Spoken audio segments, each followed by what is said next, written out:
Hello everyone and welcome to, what's it called? An Autistic BookTuber Tag. There are 11 questions or prompts, so let's get into this.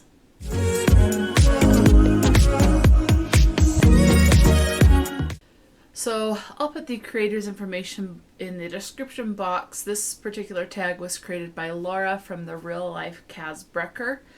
I love Laura's channel. I highly recommend checking her channel out if you have not already or have not found it. I love her channel. So anyway, let's go ahead and get into this. So question number 1. Do you want to give some general information about how and when you were diagnosed with autism? Okay, sure. I was diagnosed at age 36. Yep. I have struggled with how to cope with things as long as I can remember. I mean, we're talking like as early as I can remember, elementary. Yeah, just since my earliest memories. And always berating myself and thinking how stupid I was, and I had suicidal ideations and some attempts, I will admit, just because I didn't understand what was going on. I just felt lowest of the lows. I mean, I still have depression. It's worse in the winter, so this like the seasonal depression, but I can get some down days throughout the entire year. But I am better able to cope with them than I've ever been, ever since seeing the psychologist that diagnosed me with autism. I've also had anxiety, and so that hasn't helped things. And self-harm. I will admit that. I have seeked out help and been forced to see help from mental health doctors. I have been misdiagnosed quite a bit. Some said it was just major depression and anxiety. I've had some doctors try and say that I was schizophrenic. I've been told that I was bipolar and had major borderline personality disorder was the other one. But these doctors that tried to diagnose me with those things, I mean, they did diagnose me with those. I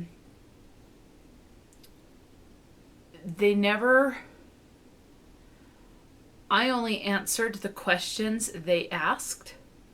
So some questions were never asked. If I answered one question one way, they would latch onto that and keep going with the other thing. But these diagnoses that they tried to give me only fit like one symptom out of all these things that I was struggling with. So they weren't asking the right questions, and they weren't really listening to what I was saying and kind of how I was saying things. Like if I was anxious, if I was holding back, if I was, whatever the case is. And then I did see a counselor who met with me for a couple of sessions. And that's the other thing. These other mental health providers that tried and misdiagnosed me tried to diagnose me on the very first session. And then I would only see them like maybe 2 or 3 times because it just wasn't a good fit and I felt uncomfortable with them. So the first session, in my opinion, or the first couple, is not the best way to diagnose someone. It's different to say, I think you have this, but let's talk some more and then maybe talk about testing for it. That's different. Anyway, so after seeing all those ones that tried to diagnose me with the schizophrenia, borderline, bipolar, I saw a counselor and we met several times and I really liked her. But then I'll go into that in a minute. And she said, you are not any of those things that tried to diagnose you. You do not have any of those things. So she squashed those. But then she, for whatever reason, I think she had her license suspended or something, but that's a whole, I don't know really anything about that. Anyway, so that's the back history. And then the urges to self-harm started getting bad again. And I did not want to go down that path. And so I was like, I don't want to do that again. I'm afraid of what will happen because of what my past was like. So I sought help, found a psychologist, made an appointment, met with him, 2 or 3 times. And it was like on the 3rd session that he said, has anyone ever mentioned or tested you for autism? Because it sounds like you're probably on the spectrum. But he did not diagnose me. So that was pretty much all he said. And, of course, no one's ever tested that or mentioned that. And then had a couple more sessions. He goes, I really think you might be on the spectrum. We should probably test you for that. So I went home after that appointment and then notified him and said, okay, I've thought about it. Let's go ahead and test. Because of the research I've done after that appointment where he said we should probably test you for it, I looked up a lot of things about adults with autism, and especially about women who are diagnosed later in life with autism, and it was like looking in the mirror. It was a huge eye-opener. And so I was like, that was when I first realized, without being officially diagnosed, that, yeah, I'm pretty sure I'm autistic. Anyway, so we had the test, and yes, it did confirm I am on the autism spectrum. So that was how and when I was diagnosed. So it has now been just over a year that I have been diagnosed, and it has been so freeing. I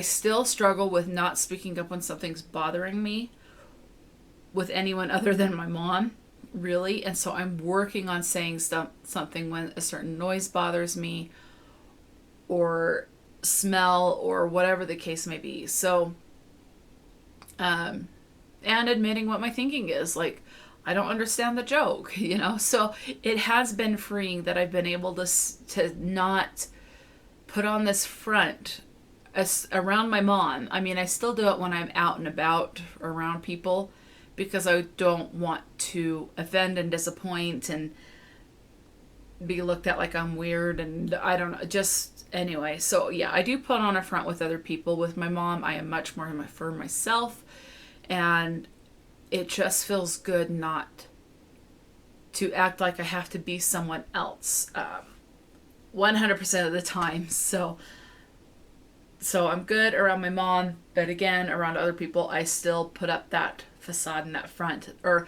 masking is what it is called. So I do recognize that I do that, but it's very hard not to when I don't fully know and trust that person, and they don't really know that I'm autistic and that. So anyway, that is that.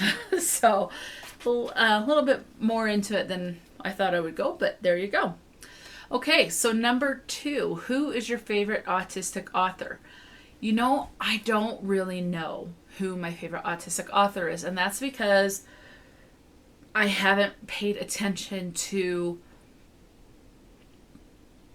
if an author has certain disabilities, mental health issues, or anything like that. If they did and I heard about it, fine, and I am reading something that hopefully has what is the word I'm looking for? Anyway, where they have that certain disability, and that disability is in the book. Whatever that word is, I'm drawing a blank. I'm sure you know. Anyway, so I've never paid attention to that. And so now I am paying attention to that, but I haven't read enough by certain authors to say this is my favorite author at this point. I have read a few different authors. Some of them only have 3 books out, and I've only read 1 out of all their books that they have out. Some of them have, like, Talia Hibbert has quite a few books out. She is on the autism spectrum. The only thing about her books is I don't like the steaminess. I don't like the explicit sex scenes. So if those scenes were taken out of the book, then I could probably say that Talia Hibbert is a favorite autistic author. But with those scenes in there, I'm not going to be reading anymore unless I know that it's a clean book as far as like sexually explicit stuff that's free of that. But yeah, so I don't really have a favorite autistic author at this time. I hope to at some point, but I don't at this time. Okay. Number 3. Do you have a favorite autistic character? Yes. So my favorite autistic character is Taylor from Queens of Geek by Jen Wilde. This is the first book that I actually read. No, I take that back. This is the second book that I read that had an autistic character in it that I actually identified with. As far as like the stimming behavior, trying to keep those very kind of hidden and small enough that people don't notice what you're doing or they think you're doing something else when in fact you're actually stimming.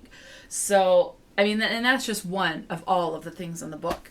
I was just blown away by how much I identified with the character, and I've never identified with the character as much as I have. So Taylor, and I read it by ebook, but I loved it so much that I purchased a physical copy because I just want to mark in it saying like, I do this too. I totally agree. I think this.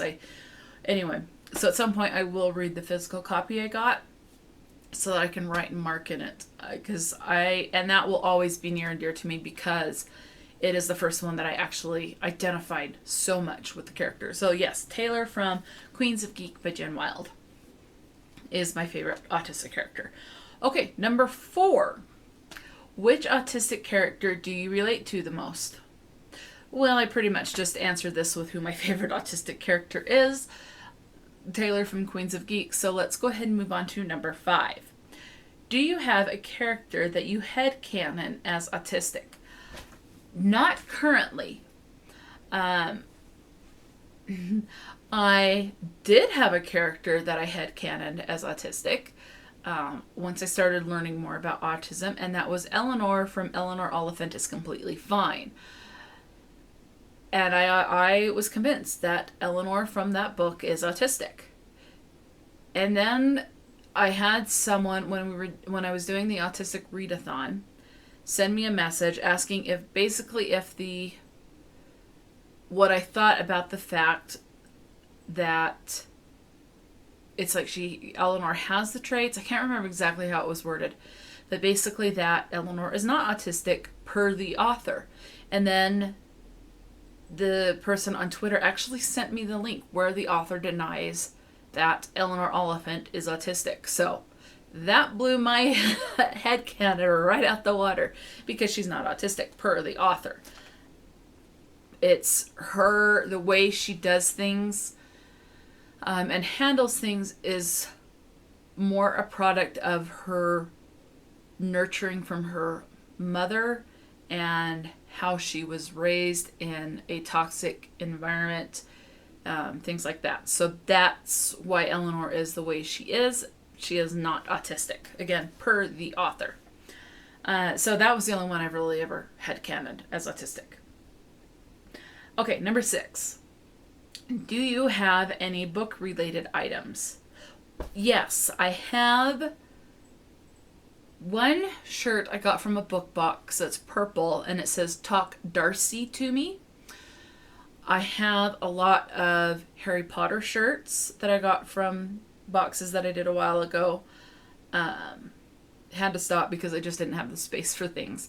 I have... most of the stuff I have is Harry Potter because Harry Potter is one of my obsessions. And it just brings me so much comfort. And I started reading when the second book was out. And so as I was going through things and dealing with high school and feeling worse and worse about myself, Harry Potter really helped me escape and get out of my head. And brought me a lot of comfort. So Harry Potter is kind of like a comfort blanket to me. I have goblets with each house. I have little figurines. And that's the biggest thing that I have. Yeah, and I have like those Funko Pops. I have Professor McGonagall, Bellatrix Lestrange, Mad-Eye Moody, and the other Professor Trelawney. And I have some mini Funko Pops of like Harry Potter, Hermione, Ron, and things like that, just like little mini ones. I would like to get some book items from other, I guess fandom merch is what they're called. I have started looking for things because I thought, see, and part of my thinking, and I had to really convince myself and work on this, I don't have to be stuck. I don't want to say stuck, but I don't have to be only in love with Harry Potter. I can love Lord of the Rings. I can love the Lunar Chronicles, Red Rising, all these other stuff. And if there's fandom merch for these other fandoms, I can be a part of those fandoms too. Not just the one. I can be a part of multiple. So I've finally gotten into that frame of mind. I do have some jewelry that's like some earrings that are like the Deathly Hallows and the Hufflepuff symbol. But I do also have, that I just got some recently, is I have a ring with elfish on it for Lord of the Rings, as well as some earrings that are one of the queen, the queen elf's jewelry. It's supposed to symbolize that. So I do have some earrings as well. That's really all I have outside of the Harry Potter fandom merchandise. That's all I have. But I am looking for more, and I will keep an eye out, and when I can afford things and have space, I will buy other fandom merch as well. So if I come across it and like it. Okay. Let's see. Okay, number 7. Is reading or our books in general a special interest for you? Abso-freaking-lutely.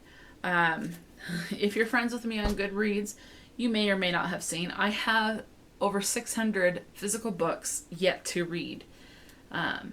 So I've got to slow my buying, put it on pause, and then I want to get that below 500 before I start.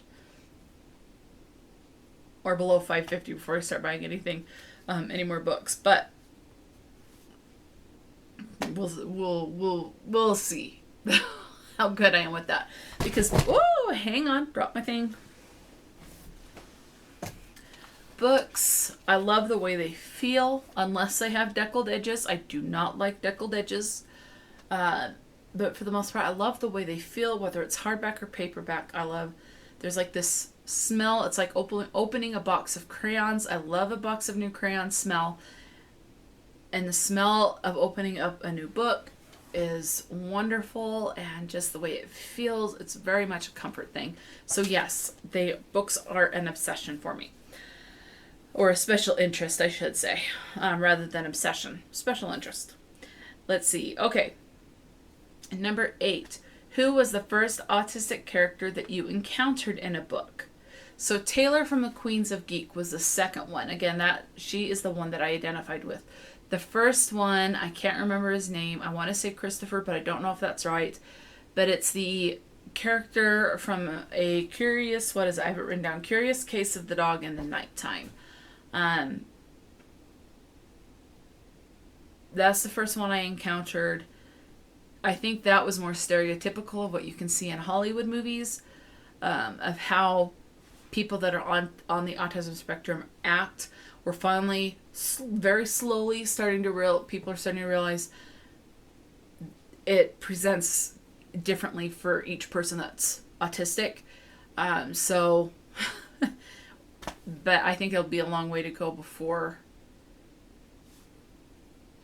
Hollywood is just constantly like using the same mold and trying to fit everyone that's autistic in that mold. Hopefully we're breaking out of that. But anyway, that's a whole nother thing. Let's not get into that in this one. Okay, so that's the first one, and I did not really care for that book. It felt very awkward. Okay, number 9. Who are your favorite autistic booktubers? So I'm going to mention two of them because these are the two that they have mentioned, and it's from their own mouths that I've heard them mention that they are autistic. And then I will mention an honorable mention as well, and I'll explain that one as well. So, and these are no particular order as far as between the two booktubers that I like one more than the other, which is not the case because they're completely different people. So, yeah. So one would be the creator of this tag. So Laura from Real Life Casbrecker, I really like. And the other booktuber I really like that is on the autism spectrum is Gaia from Gaia Athena. I'll put both of those channels below. Definitely recommend checking those out if you have not. The honorable mention one I'm going to state is a booktuber that is not on the autism spectrum, but she has brought up several times that her son is on the spectrum. And her son has been in a couple of videos as well. But so she is the mother of an autistic child. And that is Heather from Bookables. So I would recommend checking her channel out as well. I do like her channel. Okay, let's go to number 10.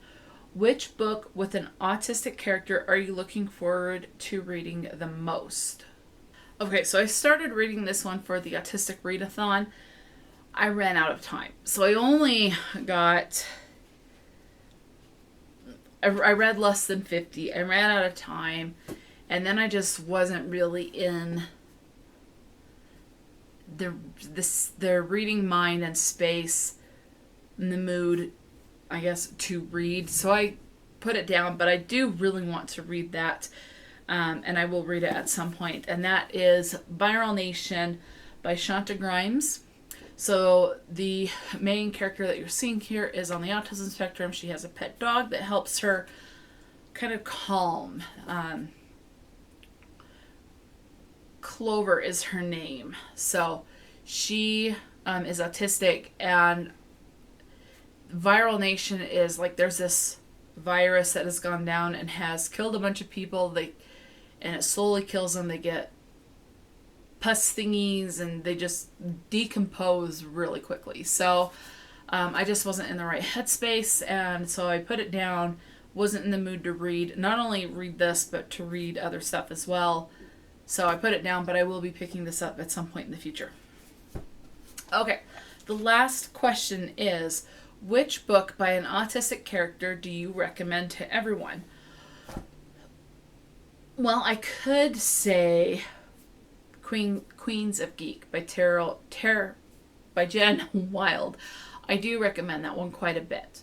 So there's that. But I did want to mention another book that I've recently read that I actually really enjoyed that has an autistic character, and that is The Someday Birds by Sally J. Pla. That one, I'm so bad at remembering character names, but you're following a character. This is like a middle grade book, and his dad was injured in Afghanistan, I believe, and is in the hospital, and so it's following the journey of the main character who's autistic along with his siblings as they travel cross country to get to his dad, and I think he's in Virginia or Washington, something like that, at a specialty center. And his goal, and he starts out thinking that, you know, he and his dad made this list of birds they would like to see someday. So it's the Someday Birds list, and he thinks that his dad will miraculously get better if he can see all the birds on the list. And so it's going through him trying to find these birds, and just all these adventures that they get into, and he grows into himself a little bit more and gains some confidence. And his siblings have one view of him, and things start to shift with how different people view him a little bit. It was very enjoyable, and so I do recommend that. Again, The Someday Birds by Sally J. Pla. So that is an Autistic BookTuber Tag. If you are a booktuber who is autistic, please consider yourself tagged if you would like to do this tag. It was very enjoyable. I enjoyed doing this, and I look forward to hopefully some more people doing this tag so we can get to know you a little bit more. That would be great. But yeah, so that's really it for this video. I'll have the channels I mentioned in the description box, as well as my social media information, Goodreads, Instagram, all that fun stuff. So yeah, that's really all I have to say for this video. So until next time, stay true to yourself and enjoy a good book. And I will talk to you later.